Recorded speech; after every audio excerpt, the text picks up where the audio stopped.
Eu sou Deus, parte 9, setembro. Faremos contato?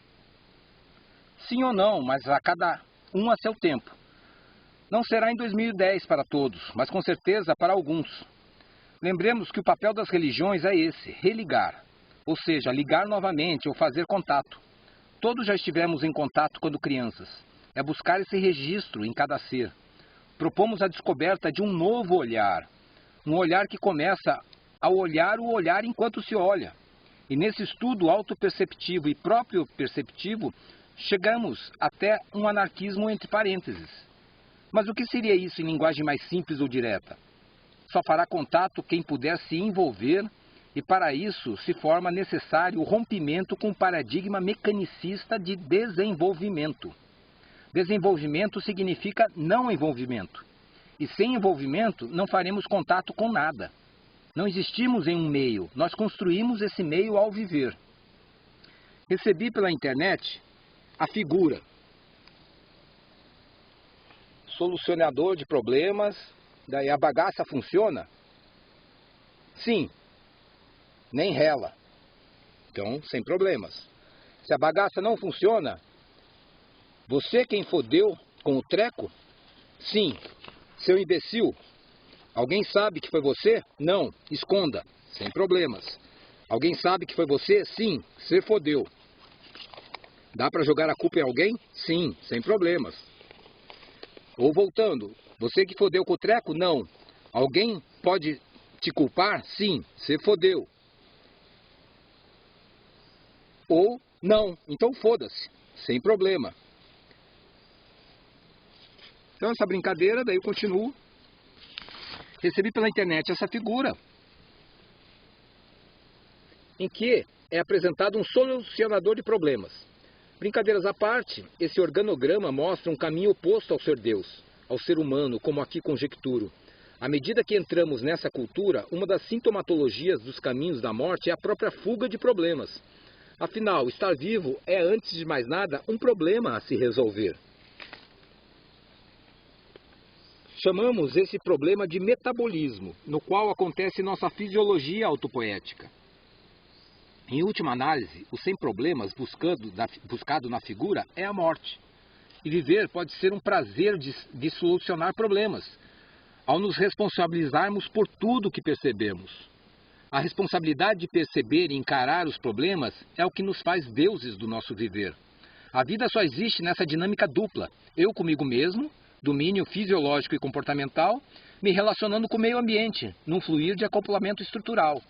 Em outras palavras, uma deriva estrutural ontogênica que se realiza em conservação da adaptação. Ou seja, da frase, abre aspas, ter problemas na vida é inevitável, ser derrotado por eles é opcional, fecha aspas, de Roger Crawford, acrescento que fugir de problemas é a primeira das derrotas. Estamos na chegada de 2012 e, apesar de um avanço científico tecnológico recente da humanidade, temos hiatos visíveis que apontam a própria destruição do homem caso não revertamos esse mesmo avanço científico que nos levou à percepção da nossa possível destruição.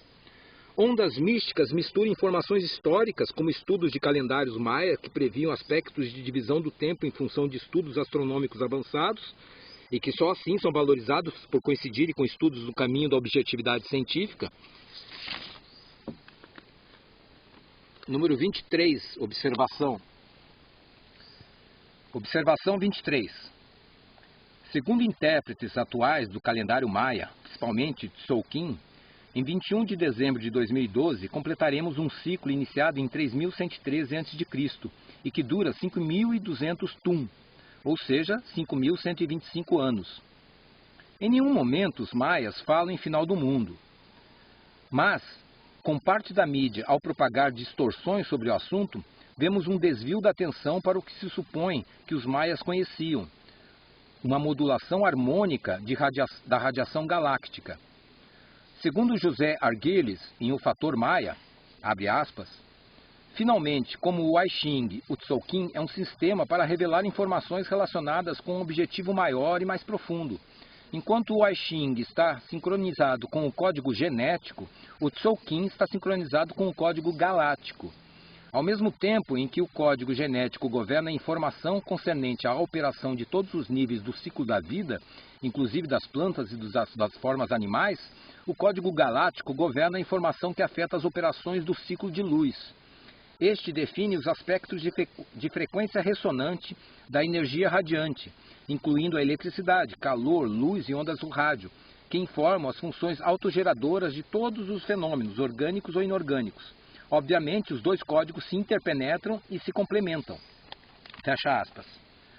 O Pes-Aya também prefere um calendário anual com 13 luas de 28 dias no lugar do calendário gregoriano.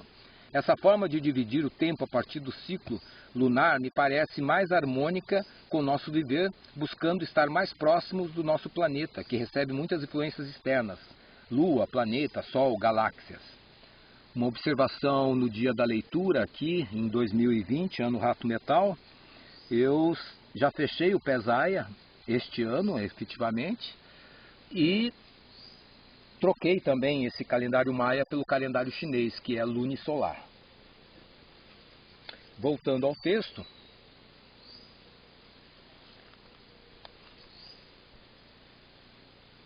Como só creio no aqui e agora, como resultado da minha interação sistêmica com o meio ambiente, acho graça das especulações místicas, muitas vezes ditas científicas, como estarmos perto do fim dos tempos.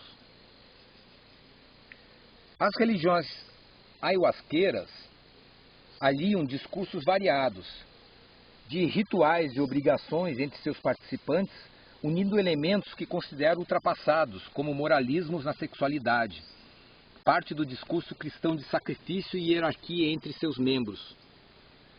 Esses elementos podem ser úteis, seja com indiferença ou hipocrisia, seja com crença de seus fiéis, e podem servir de base para mudanças pessoais. No meu trabalho, procuro desconstruir o discurso religioso clássico, Deus fora, e proponho o enfoque invertido, Deus dentro, espelhando o espelhado fora. Como sei que cada ser está sempre fazendo o que quer, mesmo quando nas palavras ou pensamentos, que também são palavras, diga ou sinta que faz o que não quer, o uso da terminologia religiosa é somente uma forma de expressão. Ao compreender essa biologia básica e anterior a especulações e construções culturais filosóficas e políticas, propõe um caminho do responsabilizar-se pelo próprio viver, rompendo com as ditas verdades, entre parênteses, mesmo as suas quando é referência de outros. E vendo a natureza como uma proposição explicativa de nossa experiência com elementos da nossa experiência, ao entender que a mecânica sistêmica do viver está em dois domínios diferentes e interconstituintes, em que o organismo interage com o meio, mas o sistema nervoso não, damos uma nova forma ao entendimento de coisas cotidianas, como a linguagem, as emoções, e, consequentemente, podemos tornar mais complexa e multidimensional nossa vida, e mais inovadoras, estranhas e inesperadas parecerão nossas ações e distinções na linguagem para aqueles com quem convivemos, sem compartilhar todas as nossas conversações. E, finalmente, abre aspas, considero ainda que a maior dádiva que a ciência nos oferece é a possibilidade de aprendermos, livres de qualquer fanatismo, e se nós o quisermos, aprender como permanecer responsáveis por nossas ações, através de reflexões recursivas sobre nossas circunstâncias. Fecha aspas. Humberto Maturana, em Ciência e Vida Cotidiana. Assim, o fazer contato se afasta de possibilidades mágicas como deuses, sejam astronautas ou semelhantes a nós, ou se aproxima das religiões e ciências ao coincidir que fazer contato é descobrir a si próprio, como Deus, como ser autopoético, enfim, como ser humano. E para isso perceber como as emoções, enquanto disposições corporais para a ação, estão sempre presentes, apesar da racionalidade que, apesar de subordinada a estados emocionais em seus argumentos, se coloca independente deles. Curioso como, apesar da religião estar enraizada na cultura humana e poucos se colocarem como ateus ou descrentes, a maioria possui uma crença de pouca fé, ou seja, uma crença quase política para não contrariar o senso comum, mas que não se configura como um real crer. Um processo hipócrita, mas que não incomoda ninguém. Considero que a ficção científica funciona como uma religião, no sentido de crenças em poderes mágicos e no futuro tecnológico. A própria tecnologia funciona como um tipo de mágica ao ampliar nosso ser biológico e suas possibilidades. Comecei esse texto me inspirando em filmes e me recordo da minha infância com o clássico filme do Super-Homem, ou na minha vida adulta, do Neo, de Matrix. E os processos se repetem. O sonho de ultrapassarmos o senso comum e ordinário dos sentidos. Ao vivenciar a vida em seu fluir energético e material, percebo como esse sonho se dissolve ao vivermos a corporalidade no aqui e agora plenamente. Vivenciando nossa corporalidade, ultrapassamos a nossa educação alienante e redescobrimos o potencial vital que tínhamos em criança. Chegamos ao ponto que nos fazem sonhar nos filmes.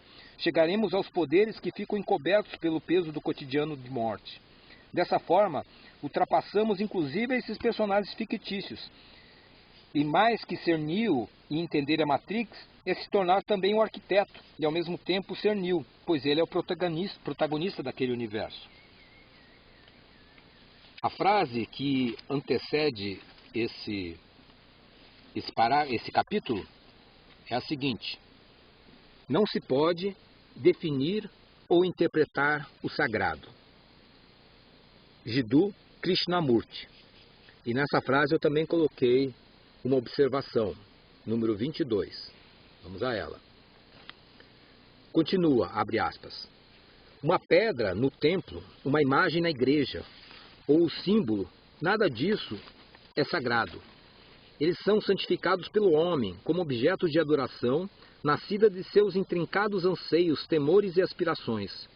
Tal idolatria, porém, ainda se encontra no campo do pensamento. Provém dele, mas no pensamento nada existe de novo ou santificado. O pensamento pode reunir um emaranhado de sistemas, dogmas, crenças, imagens e símbolos. Porém, suas projeções são tão sagradas quanto as projeções para a construção de uma casa ou o desenho de um avião. Tudo isso se acha na área do pensar e nada existe de sagrado ou místico nessa atividade. O pensamento é matéria e pode ser transformado em qualquer coisa, bela ou feia. Existe, porém, o sagrado que não vem do pensamento, nem de um sentimento por ele, reavivado. Não é reconhecível no pensar, nem pode ser por ele utilizado ou concebido. A palavra ou o símbolo não pode definir o sagrado. Ele é incomunicável, é um fato. Um fato é para se ver, mas o ato de ver não se processa através da palavra. Quando se interpreta um fato, ele deixa de ser um fato, torna-se algo totalmente diferente. O ver é da mais alta importância, encontra-se fora do tempo e espaço, é imediato, instantâneo. E o que se vê é sempre novo, não existe a repetição nem o processo gradual do tempo. Jiddu Krishnamurti em Diários de Krishnamurti.